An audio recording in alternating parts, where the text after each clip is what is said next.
আলাইকুম সবাইকে। আমার নাম মোহাম্মদ তৌহিদ। বর্তমানে এই রাস্তার প্রচুর বেহাল, মানে রায়পুরা থেকে সাপমারা অবধি মানে এই রাস্তার প্রচুর মানে অ্যাক্সিডেন্ট হয়।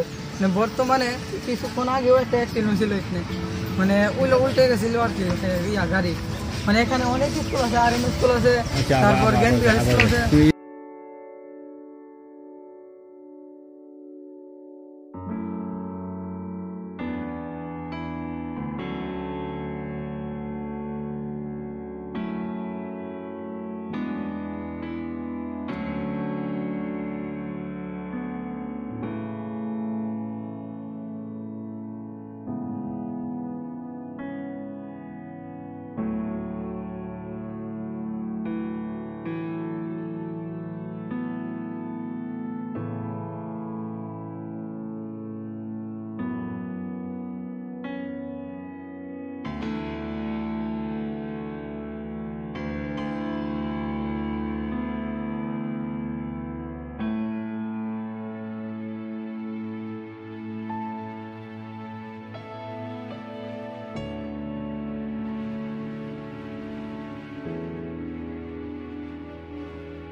প্রতিনিয়ত গাড়ি চালায়, মানে যাইতে গেলে গাড়ির সমস্যা, গাড়ি উল্টি মারে, এই সমস্যা।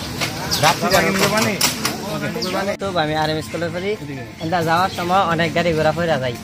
এই রাস্তা লাগে আমাদের অনেক অসুবিধা হয়, যার জন্য আমাদের অনেক সময় অনেক অসুবিধা হয়। দরকার করে চিকিৎসা নাই, গাড়ি ঠিক করতে না, কিন্তু রাস্তা লাগে করতে করতে মনে করেন এই রাস্তা লাগে আমরা মনে করেন যে কষ্ট করতেছি, কি কষ্ট বলার মতন না, বুঝলি?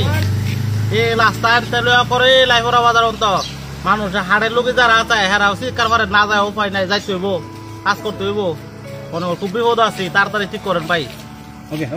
গাড়ি পুরা জায়গায় রাস্তাটা খারাপ, রাস্তাটা ভালো না, অনেক দিন পরে এই রাস্তাটা অতিরিক্ত খারাপ। এই রাস্তাটা আপনারা বেশি রং খারাপ, মানুষ যাইতে পারে না, গাড়ি ঘুরি বইরা মানুষ অ্যাক্সিডেন্ট। রাস্তাটা মনে করেন করে সাপ মারাই লাইফরাতে সাপ মারা গেছে, আর মনে করেন রেল গেট গেছে। এই রাস্তা বাদ দেখি বিকল্প কোনো রাস্তা আছে না? এই রাস্তা আমাদের আর কোনো বিকল্প রাস্তা নাই, এটা একমাত্র রাস্তা, একমাত্র রাস্তা এই রাস্তা।